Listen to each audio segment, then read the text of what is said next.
आज है 7 मार्च 2024 दिन गुरुवार। Welcome back to clean news UP. चलिए देखते हैं उत्तर प्रदेश की 25 फटाफट बड़ी खबरों को। मदरसा बोर्ड में कॉपीज जांचने का पारिश्रमिक अब यूपी बोर्ड के बराबर होगा। मदरसा बोर्ड की परीक्षाओं की कॉपीज जांचने के लिए अब 3 से 5 रुपए नहीं बल्कि 11 से 13 रुपए तक पारिश्रमिक मिल सकेगा। मदरसा शिक्षा परिषद परीक्षा और मूल्यांकन केंद्रों का पारिश्रमिक उत्तर प्रदेश माध्यमिक शिक्षा परिषद की तर्ज पर करने की तैयारी कर रहा है। मदरसा बोर्ड की आज 7 मार्च को होने वाली ऑनलाइन बैठक में केंद्रों का पारिश्रमिक बढ़ाने पर मुहर लगाई जाएगी। यूपी में 12वीं के छात्रों के लिए खुशखबरी, प्रैक्टिकल छूटने वाले छात्रों को एक और मौका। यूपी बोर्ड ने 12वीं के प्रैक्टिकल परीक्षा से वंचित छात्र छात्राओं को एक और मौका देने का फैसला किया है। पहली बार में प्रैक्टिकल परीक्षाएं न दे पाने वाले छात्रों के लिए सरकार ने 16 फरवरी को दूसरा मौका दिया था। यूपी बोर्ड ने दूसरी बार में भी किसी कारणवश प्रैक्टिकल परीक्षा न दे पाने वाले छात्रों के लिए तीसरा मौका दिया है। उत्तर प्रदेश माध्यमिक शिक्षा परिषद ने इंटरमीडिएट की छूटी हुई प्रैक्टिकल परीक्षाओं की तारीखों की घोषणा कर दी। 9 मार्च को चंदौली आएंगे सीएम योगी आदित्यनाथ। चंदौली में मुख्यमंत्री योगी आदित्यनाथ के जनपद आगमन के मद्देनजर जिला प्रशासन तैयारियों में जुट गया है। इसी कड़ी में बुधवार को जिलाधिकारी निखिल टीकाराम फुंडे ने मुख्यमंत्री के सभा स्थल का जायजा लिया। इस दौरान उन्होंने सभा स्थल की तैयारियों को समय से पूरा करने का निर्देश संबंधित अधिकारियों को दिया। डीएम ने स्पष्ट निर्देश दिया है कि सीएम की सभा में सुरक्षा में किसी भी तरह की चूक नहीं होनी चाहिए। साथ ही लोगों के सभा स्थल तक पहुंचने की सुगमता का भी ध्यान रखें। लखनऊ विश्वविद्यालय में पीएचडी के 11 विषयों का रिजल्ट जारी। इंटरव्यू आज 7 मार्च से। लखनऊ विश्वविद्यालय में पीएचडी प्रवेश परीक्षा में 11 अन्य विषयों के नतीजे जारी कर दिए गए हैं, जबकि 15 विषयों के साक्षात्कार की तारीख का भी ऐलान हुआ है। आज 7 मार्च से साक्षात्कार की प्रक्रिया शुरू होगी। एलयू में शैक्षिक सत्र 2023-24 की पीएचडी प्रवेश प्रक्रिया के तहत 24 और 25 जनवरी को दोनों परिसरों में प्रवेश परीक्षा का आयोजन किया गया है। योगी मंत्रिमंडल विस्तार में नए बने मंत्रियों को जल्द मिलेंगे विभाग। कई मंत्रियों के विभाग में भी फेरबदल। यूपी में योगी मंत्रिमंडल में विस्तार के बाद अब मंत्रियों के विभाग में फेरबदल की सुगबुगाहट तेज हो गई है। नए बने मंत्रियों को जल्द ही विभाग आवंटित किए जाएंगे। चर्चा है कि कई मंत्रियों के विभाग में भी फेरबदल हो सकता है। दरअसल कई मंत्रियों के पास 2 से 3 विभाग की जिम्मेदारी है। ऐसे में मंत्रियों का बोझ हल्का हो सकता है। लखनऊ मेट्रो के लिए नए कॉरिडोर में होंगे ये स्टेशन, निर्माण का रास्ता साफ। योगी कैबिनेट से मंजूरी के बाद लखनऊ चारबाग से वसंत कुंज तक मेट्रो के ईस्ट वेस्ट कॉरिडोर के निर्माण का रास्ता साफ हो गया। राज्य सरकार के बाद अब इसे मंजूरी के लिए केंद्र सरकार को भेजा जाएगा। केंद्र की मंजूरी मिलने के बाद निर्माण व अन्य कामों के टेंडर शुरू होंगे। 11.165 किलोमीटर लंबे इस कॉरिडोर के निर्माण पर लगभग 5,801 करोड़ रुपए खर्च होगा। अयोध्या काशी मथुरा के लिए योगी सरकार ने खोला खजाना, होंगी सुविधाएं विश्व स्तरीय। उत्तर प्रदेश आवास विकास परिषद ने अयोध्या काशी मथुरा के विकास के लिए खजाना खोल दिया। इन शहरों में नई आवासीय योजना विकसित होंगी और इनमें सुविधाएं विश्व स्तरीय होंगी। अपर मुख्य सचिव आवास नितिन रमेश गोकर्ण की अध्यक्षता में हुई आवास विकास बोर्ड बैठक में बजट को मंजूरी दी गई। नए आवास आयुक्त डॉक्टर बलकार सिंह ने बताया कि आध्यात्मिक व सांस्कृतिक शहरों के विकास में कोई कोताही नहीं होगी। आरओ पेपर लीक मामले की जांच एसटीएफ करेगी, केस होगा ट्रांसफर। आरओ भर्ती 2023 की प्रारंभिक परीक्षा में पेपर लीक होने का मुकदमा दर्ज हो गया है, लेकिन अभी तक ये पता नहीं चला कि किसने और कैसे पेपर आउट कराया। नकल माफियाओं का परीक्षा केंद्रों पर सेटिंग थी या किसी अन्य तरीके से पेपर को वायरल किया गया। सिविल लाइंस पुलिस इस हाई प्रोफाइल केस को एसटीएफ से जांच कराने की तैयारी में जुटी है। पुलिस का तर्क है कि इस केस की पहले से एसटीएफ जांच कर रही है। टनकपुर देहरादून एक्सप्रेस का संचालन 9 मार्च से बरेली होकर गुजरेगी ये ट्रेन। टनकपुर देहरादून के बीच चलने वाली साप्ताहिक एक्सप्रेस ट्रेन का संचालन 9 मार्च से शुरू कर दिया जाएगा। ये ट्रेन टनकपुर से चलकर बरेली होते हुए देहरादून जाएगी। ट्रेन प्रत्येक शनिवार को टनकपुर से चलकर रात 10:30 बजे बरेली जंक्शन पर पहुंचेगी। रेलवे ने दी राहत, पैसेंजर ट्रेन का किराया घटाया। अब लखीमपुर से लखनऊ जाने के लिए देने होंगे मात्र 30 रुपए। लोकसभा चुनाव से पहले रेलवे ने पैसेंजर ट्रेन का किराया कम कर यात्रियों को बड़ी राहत दी है। रेलवे ने लखनऊ मैलानी रूट पर लंबी दूरी की पैसेंजर ट्रेन का आधा और कम दूरी की ट्रेन का 1/3 किराया कम किया।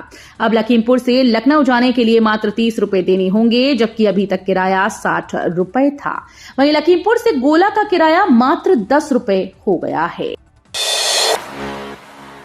बीएचयू में हृदय रोगियों के लिए उपवास करेंगे प्रोफेसर, कुलपति आवास के सामने देखेंगे मरीज।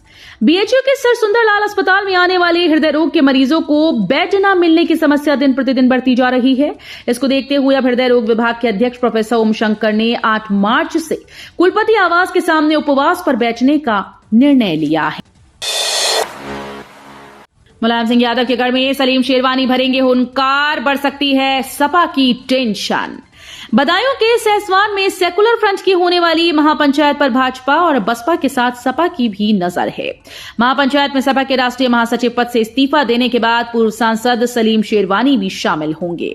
इनके राष्ट्रीय सचिव पद से इस्तीफा देने वाले पूर्व विधायक आबिद रजा और योगेंद्र सिंह तोमर सार्वजनिक रूप से एक मंच पर होंगे। यूपी ने बनाया ये खास रिकॉर्ड, बना देश का पहला राज्य, अब सबसे ज्यादा शहरों में मिलेगी ये सुविधा। उत्तर प्रदेश में देश भर में नया रिकॉर्ड बनाया है। यूपी देश का पहला राज्य है जहां के सबसे अधिक शहरों में मेट्रो की सुविधा है। बुधवार को आगरा मेट्रो का उद्घाटन होने के साथ ही ये रिकॉर्ड यूपी के नाम हो गया। लॉन्च के साथ आगरा शहर मेट्रो रेल नेटवर्क से जुड़ने वाला देश का 21वां और उत्तर प्रदेश का 6ठा शहर बन गया है। यूपी सीडा को बड़ा झटका, रेरा का आदेश, प्लॉट वापस करने वाले आवंटी को कटौती की राशि होगी वापस। कानपुर में यूपी सीडा प्रबंधन को ट्रांस गंगा सिटी के एक मामले में यूपी रेरा से बड़ा झटका मिला। यूपी रेरा अध्यक्ष ने आवासीय प्लॉट वापस करने वाले आवंटी को वापस किए गए भूखंड के बदले में जमा राशि में से काटी गई 30% राशि वापस करने के आदेश दिए हैं। उस पर ब्याज भी देने के लिए कहा गया। उत्तर प्रदेश कृषि विभाग में सरकारी नौकरियां, 3446 प्राविधिक सहायकों की भर्ती अधिसूचना जारी। उत्तर प्रदेश सरकार के कृषि विभाग में प्राविधिक सहायकों की भर्ती के लिए अधिसूचना उत्तर प्रदेश अधीनस्थ सेवा चयन आयोग के द्वारा जारी की गई। आयोग द्वारा अधिसूचना के अनुसार प्राविधिक सहायक के 3446 की भर्ती की जानी है, जिसमें से 689 पद महिला उम्मीदवारों के लिए आरक्षित हैं। यूपी के जिले में गरजा बाबा का बुलडोजर, 1 दर्जन से ज्यादा अवैध निर्माण ढहाए। उत्तर प्रदेश में बाबा का बुलडोजर गरज रहा है, इससे भूमाफियाओं में खौफ है। प्रदेश के कई जिलों में अवैध निर्माणों के खिलाफ कार्रवाई की जा रही है। इसी क्रम में मेरठ विकास प्राधिकरण ने अवैध कॉलोनीज पर बुधवार को एक बार फिर से कार्रवाई कर बुलडोजर चला दिया। मेरठ के मवाना तहसील में 1 दर्जन से अधिक अवैध निर्माण ढहाए गए। मेरठ विकास प्राधिकरण के बुलडोजर ने अवैध कॉलोनीज को ध्वस्त किया है। 10 लाख करोड़ के इन्वेस्टमेंट से पैदा होंगे 33.50 लाख रोजगार के अवसर। औद्योगिक विकास मंत्री नंदगोपाल गुप्ता नंदी ने कहा कि उत्तर प्रदेश में 1 वर्ष के भीतर 10 लाख करोड़ रुपए के अनुमानित निवेश वाली 14,000 परियोजनाएं कार्यान्वयन के लिए तैयार हैं। ये परियोजनाएं राज्य की अर्थव्यवस्था को $1 ट्रिलियन तक पहुंचाने के साथ साथ प्रदेश में 33.50 लाख रोजगार के अवसर भी पैदा करेंगी, जिससे कई परिवारों की आर्थिक स्थिति में सुधार होगा। यूपी में प्रत्येक आंगनबाड़ी केंद्र का विकास हो रहा है। उत्तर प्रदेश सरकार द्वारा संचालित हमारा आंगन हमारे बच्चे अभियान में कार्यक्रम का आयोजन Shri Rameshwar college of pharmacy Kandola में किया गया, जिसमें धौलाना क्षेत्र की न्याय पंचायतों के सभी गांव की आंगनबाड़ी कार्यकर्त्रियों ने प्रतिभाग किया। कार्यक्रम का शुभारंभ खंड शिक्षा अधिकारी योगेश गुप्ता व विद्यालय प्रबंधक सुधीर त्यागी ने संयुक्त रूप से मां सरस्वती के सम्मुख दीप प्रज्वलित कर व प्रतिमा पर माल्यार्पण कर किया। अयोध्या काशी मथुरा में अपना घर का सपना होगा साकार, आवास विकास ने खोला खजाना। यूपी में अयोध्या काशी मथुरा में अपना घर का सपना सस्ते में पूरा हो सकता है। उत्तर प्रदेश आवास विकास परिषद ने तीनों धार्मिक नगरी के विकास के लिए खजाना खोल दिया। इन शहरों में नई आवासीय योजना विकसित होगी और इनमें सुविधाएं विश्व स्तरीय होंगी। अपर मुख्य सचिव आवास नितिन रमेश गोकर्ण की अध्यक्षता में हुई आवास विकास बोर्ड बैठक में बजट को मंजूरी दी गई। ऑनर्स डिग्री के लिए 4थे वर्ष की पढ़ाई भी कर सकते हैं यूजी फाइनल ईयर के छात्र। विश्वविद्यालय अनुदान आयोग ने 3rd फाइनल ईयर के सभी अंडर ग्रेजुएट छात्रों को ऑनर्स या रिसर्च डिग्री हासिल करने के लिए 4थे साल पढ़ाई करने की अनुमति दी है। ये विद्यार्थी अब चॉइस बेस्ड क्रेडिट सिस्टम के तहत पंजीकृत हो सकेंगे। यूजीसी सर्कुलर के मुताबिक हालांकि इन स्टूडेंट्स को 4थे वर्ष की पढ़ाई करने के लिए एक कॉलेज चुनना होगा जहां पोस्ट ग्रेजुएट सेंटर हो। खूंखार अपराधी है मुख्तार अंसारी, जनता में बिठाया खौफ, पूर्व बसपा विधायक पर सख्त है सुप्रीम कोर्ट। बसपा के पूर्व विधायक और माफिया मुख्तार अंसारी को लेकर सुप्रीम कोर्ट ने तीखी टिप्पणी की। अदालत ने मंगलवार को मुख्तार के खिलाफ सुनवाई के दौरान कहा कि यह खूंखार अपराधी है जिसके खिलाफ कई मामले चल रहे हैं। जस्टिस बेला एम त्रिवेदी और पंकज मित्तल की बेंच ने मुख्तार अंसारी की अर्जी पर सुनवाई करते हुए ये बातें कही। अंसारी ने यूपी सरकार के गैंगस्टर एक्ट के तहत खुद को दोषी ठहराए जाने के खिलाफ अर्जी दाखिल की थी। जस्टिस त्रिवेदी ने कहा वो खूंखार अपराधी है, उसके खिलाफ तमाम केस हैं। पछुआ से लुढ़का दिन रात का पारा, बारिश रुकी तो हवाओं ने बढ़ाई सर्दी। बारिश के बाद आसमान खुला लेकिन पछुआ ने पारा लुढ़का दिया। न्यूनतम तापमान सामान्य से 2 डिग्री कम रहा। मौसम विभाग के अनुसार पछुआ में तेजी बुधवार को भी जारी रही। पश्चिमी विक्षोभ पूर्व दिशा में गुजरने पर पछुआ हवा तेज हुई। हवा की गति 10 से 15 किलोमीटर प्रति घंटा रही। इससे दिन में धूप की गर्माहट मिली लेकिन शाम होते ही ठंडी हवा ने असर दिखाना शुरू कर दिया।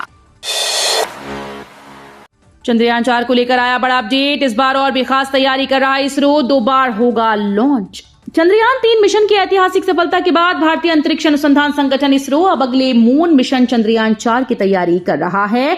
चंद्रयान 4 अपने पहले के मिशन की तरह नहीं होगा। इस बार चंद्रयान 4 चांद पर जाएगा और वहां से वापस धरती पर आएगा। ओपन स्कूल वाले भी दे सकेंगे नीट, रेगुलर पढ़ाई जरूरी नहीं। ओपन स्कूल से 12वीं पास बच्चे भी नीट और एनएमसी की परीक्षा दे सकेंगे। मेडिकल काउंसिल ऑफ इंडिया ने 1997 के regulation on graduate medical education के खंड 4(2)(a) के प्रावधानों के अनुसार इन्हें नीट परीक्षा में बैठने से रोक दिया था। साल 2018 में दिल्ली हाईकोर्ट ने इन प्रावधान को असंवैधानिक करार देते हुए रद्द कर दिया था। खेलो इंडिया के एथलीट्स को केंद्र सरकार का तोहफा, होंगे सरकारी नौकरियों के लिए पात्र। अनुराग ठाकुर के ऐलान के अनुसार अब खेलो इंडिया के खिलाड़ी सरकारी नौकरी के लिए योग्य होंगे। खेल और युवा मामलों के मंत्री अनुराग ठाकुर ने सोशल मीडिया प्लेटफॉर्म एक्स पर एक पोस्ट को करते हुए ये जानकारी दी। केंद्रीय मंत्री अनुराग ठाकुर ने खेल इंडिया के एथलीट खिलाड़ियों को बड़ी सौगात देते हुए उनकी सरकारी नौकरी की पात्रता की घोषणा की है। तो ये थी आज की 25 फटाफट बड़ी खबरें। अगर आपको न्यूज पसंद आई हो तो वीडियो को लाइक और शेयर जरूर करें। धन्यवाद।